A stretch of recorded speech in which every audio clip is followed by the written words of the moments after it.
Ladies and gentlemen, welcome to Super Smash Bros. Ultimate CPU Brawl. The rules are quite simple. It's a 16-person bracket. Each CPU is assigned by a player who gave their name and their CPU and their CPU's name. Each rule set's determined by the opponents who decide the matchup rules. Let's get into it! First matchup is Lux vs CoolKyle.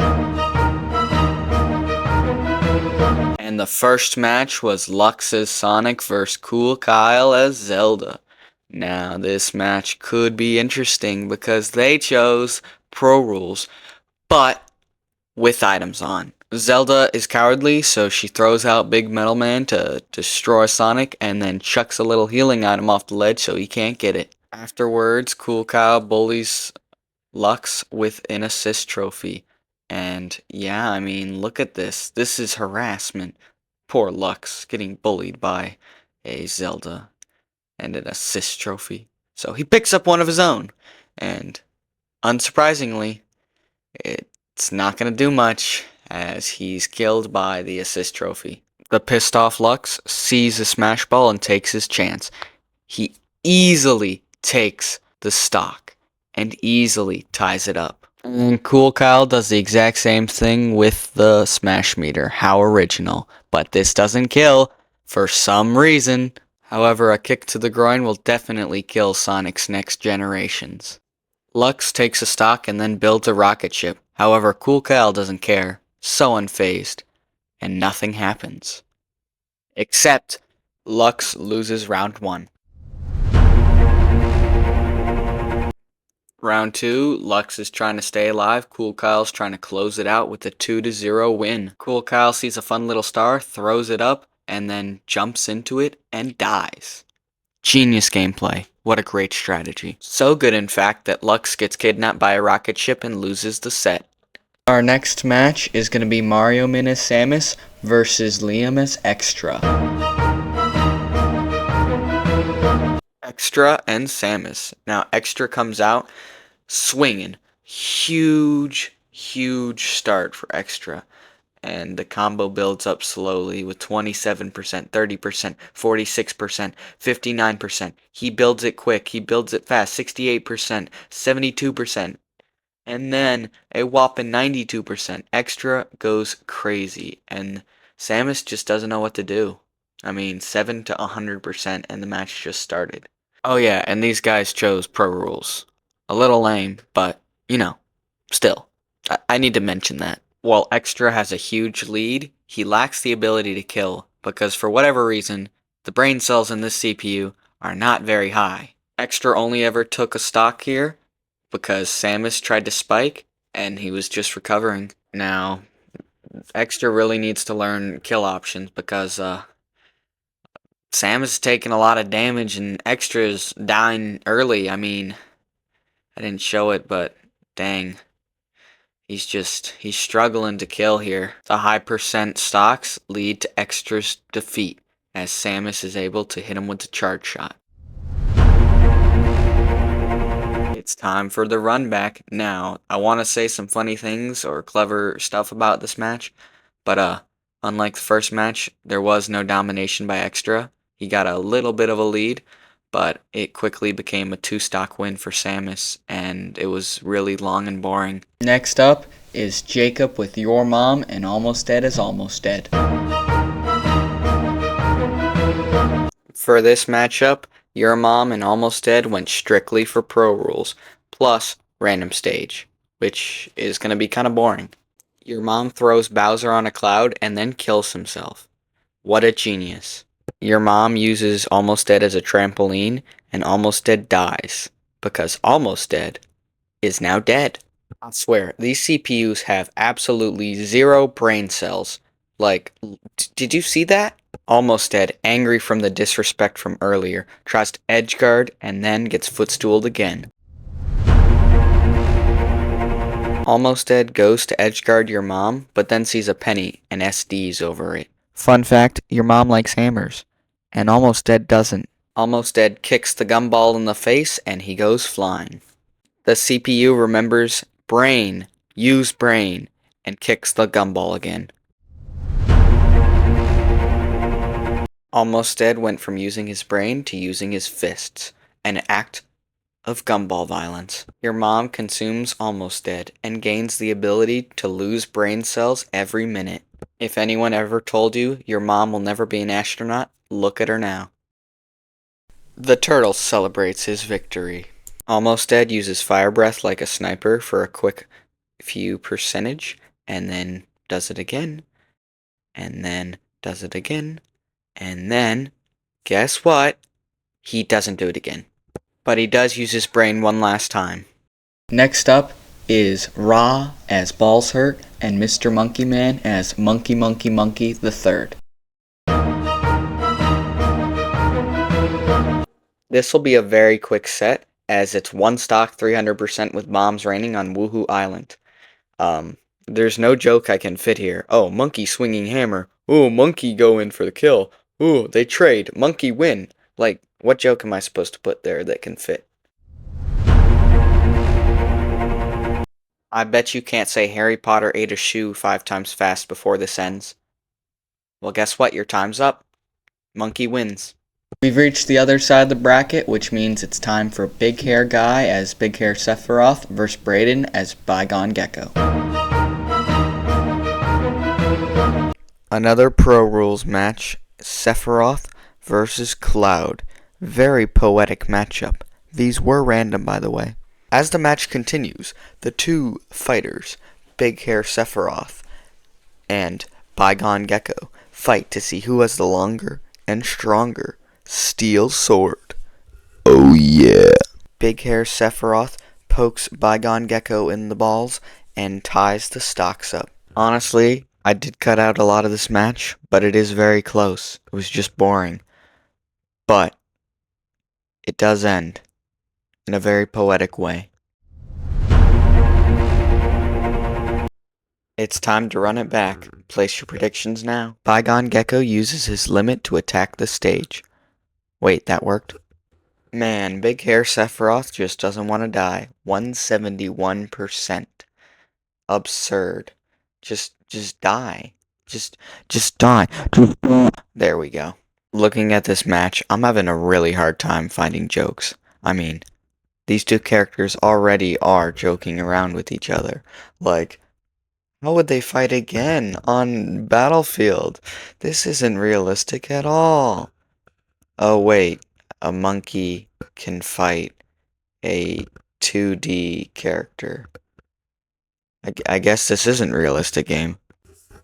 At the end of the day, while it is super close, that's all it ever was.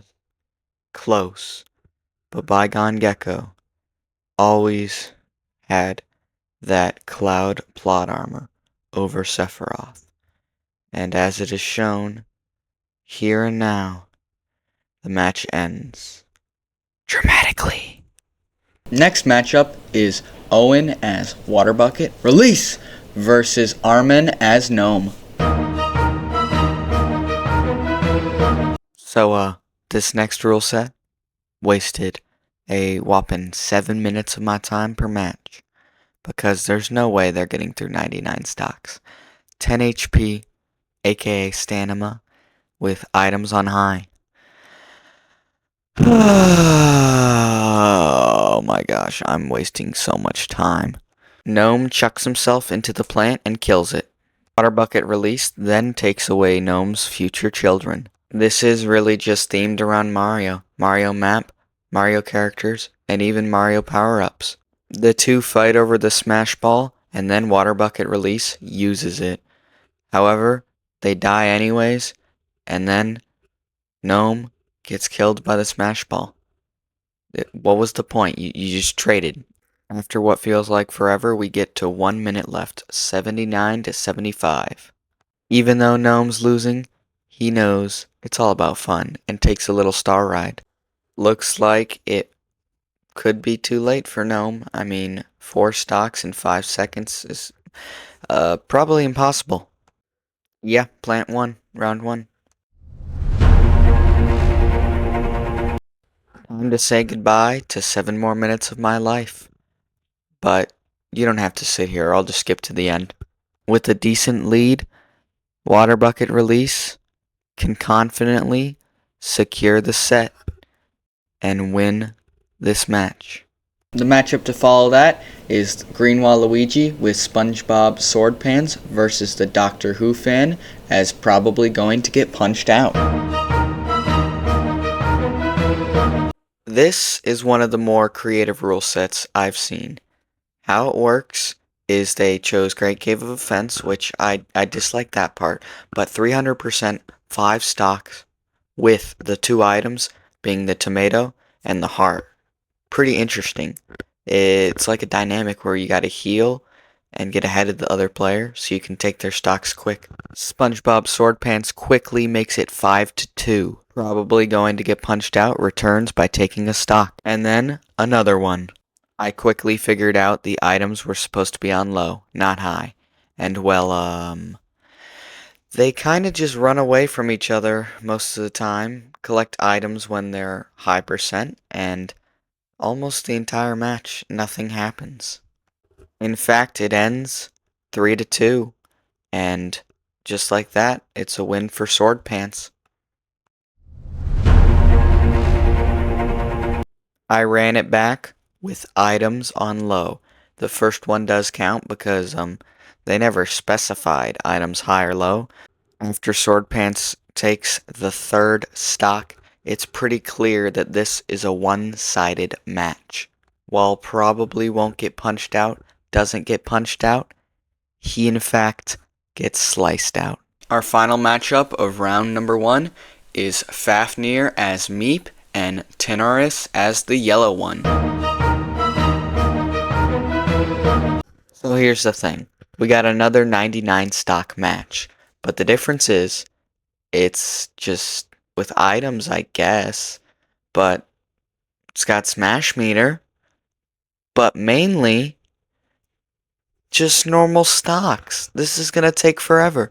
So, since they wasted my time on purpose, I'm gonna put this on 100 times speed and just show you the winner. Because screw them. Cool how you can't see who's winning right now. And the timer came to an end, and the winner was Meep with a decent lead.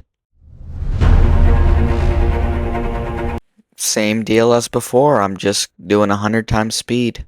And for those of you wondering, the winner, once again, was Meep, making it a 2-0 win. It's official. Everyone on screen has made it past the first round. Obviously, not everyone on screen. What I mean is everyone whose name made it past the first round.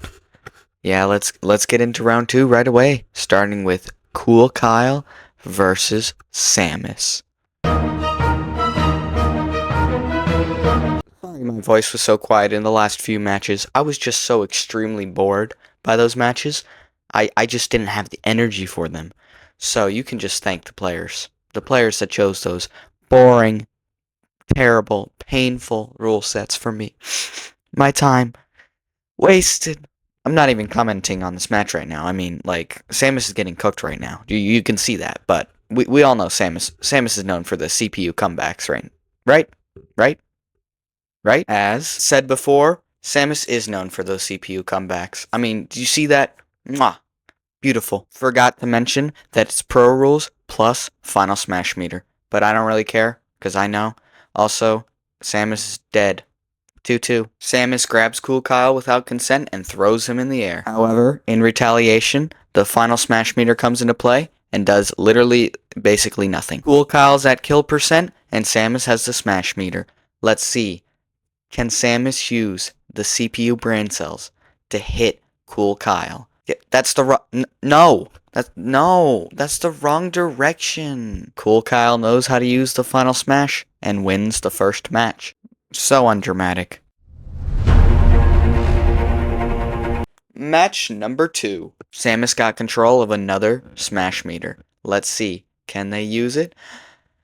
Oh my gosh. Well, if you're a Samus supporter, you're gonna be pretty upset right now. Samus is down. One last stock would end it. However, they do have the Smash Meter. Can they pull it off? Can they hit it? Third time's the charm. CoolKyle loses round 2. There's a clear underdog going into match number 3. And, I mean, it's Samus. It's obviously Samus. Can they pull it off, though? No, they can't. CoolKyle wins. The next fight of round 2 is Almost Dead versus Monkey Monkey Monkey the Third. This is basically sudden death. It's got bombs too on pillar, but the bombs don't have time to fall. And I don't have time for a joke. DK takes round 1. These are both the only heavies left. So, it does matter who wins this. It will represent the heavies. Now, Monkey could end it here, but he won't. We're going to match 3. This match is going to be 4 seconds long, so all I can say, place your prediction right very now. And 3, 2, 1, Almost Dead wins. To follow that match, we will have Bygon Gecko versus Water Bucket Release. Well, we've got a very creative rule set ready. Water Bucket Release and Bygon Gecko got really creative with this one. 999 stamina, 2 stocks, random stage. That's it. That's all it is. And honestly, I'm kind of glad it's this stage. Bygon Gecko starts with an amazing lead. I mean, 100. Beautiful. However, it's not always as it seems. For never underestimate a plant. You know, looking at the percentage difference and the time, maybe you should. Never mind. Scratch that.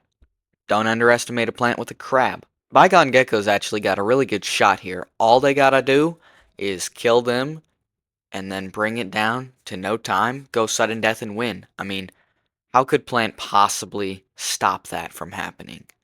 How in the world? Uh-oh. Uh-oh. Wait, he lives. Never mind. Round 2. You think Bygon Gecko can bring it back? I mean, it's just a plant, right? I mean, how difficult can it be to kill a simple plant?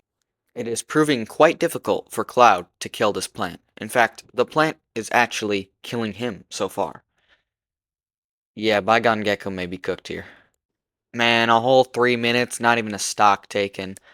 Oh, oh, oh man. The cheese. There's no way that's gonna be how this ends. I feel like... Okay, it didn't happen again, but it could have happened again. Oh, wait, never mind. It did happen again. Scratch what I said earlier. It's the final round 2 matchup. SpongeBob SwordPants versus Meep. This is quite the rule set. We got bombs on high, final smash meter, WarioWare with stage hazards, and 10 stock. That's a lot for one sentence, I'll be honest. And this is probably my favorite rule set I've seen so far. So props to you guys. As the final smash meter counts down, SpongeBob SwordPants must use it. And he gets a lucky hit. And honestly, that was a very, very low percentage kill. In retaliation later, Meep uses the power of plot armor and hits SpongeBob SwordPants with the final smash. Now, doesn't look good if you're rooting for SwordPants, only on 4 stocks now. Meep then blows SwordPants up, blows him up, blows him up. Nothing. 2 words, blows him up. That's what I meant to say. Trust me, guys. In a last-ditch effort, SwordPants uses his final smash, but to no avail, as with 3 stocks to 1, Meep takes the round. Match number 2. Let's get it. Meep starts off strong, but so does SwordPants, both being very cautious, but also very aggressive, waiting for the bombs to fall and take their move. Stay dry. It's for your good well-being. Meep, however, does not listen and rolls into a bomb. That you should have stayed dry. SwordPants quickly takes a 2 stock lead. Insane. Maybe it's gonna go to a 3rd match. Why do I speak? Why do I talk? After a very drawn out battle, It's only poetic that a bomb will end it. Ladies and gentlemen, we have reached our final four. Let's start on the left side for our first round of semi-finals. CoolKyle vs. Almost Dead. Ladies and gentlemen, here we have Almost Dead and CoolKyle in the final four. First round of the semifinals. Winner will fight the other side of the bracket in the finals. Now, the rule set they chose is pretty self-explanatory. Items on high, smash meter on. Those of you watching right now, raise your hand if you thought either of these two would even make it here. No one? Not a single person. No one? Really? Yeah, me neither. You would think the semifinals would come down to a one-stock game, but no. CoolKyle ends it with a combo off of an item. I mean, it's not a very impressive combo. I mean, I'm pretty sure I could even do this. Yeah. Look how impressive that was. It would be quite nice if CoolKyle did a quick 3-stock so that I could just move on with my life. Oh. If I have to go through a game 3, I'm gonna be so annoyed wasting more time. Well, I guess I gotta go record game 3. Oh, more of my life wasted watching CPUs fight. Match number 3. I'm really not excited for this. I could literally care less. I mean, I'll be perfectly honest. This is a very, overused rule set. Almost Dead tries to get an extra stock, but it's quickly yoinked, and then CoolKyle, somehow, someway, gets an extra stock. This could come back and bite Almost Dead. Or not. Maybe. We'll find out. CoolKyle, scared of killing Almost Dead, throws a Metal Man to do it for him. I mean, that's just a strategy, you know? Make others do your work. Definitely. Also, an entire stock leads quite a bit right now. Through the all-so-mighty power of Bowser testosterone, he's able to grow 10,000 times the size. Well, probably not that. And then take CoolKyle's stonk. And he proceeds to lose anyways. How unfortunate. On the other side of the bracket, we have Water Bucket Release as Piranha Plant and Meep as Pithra.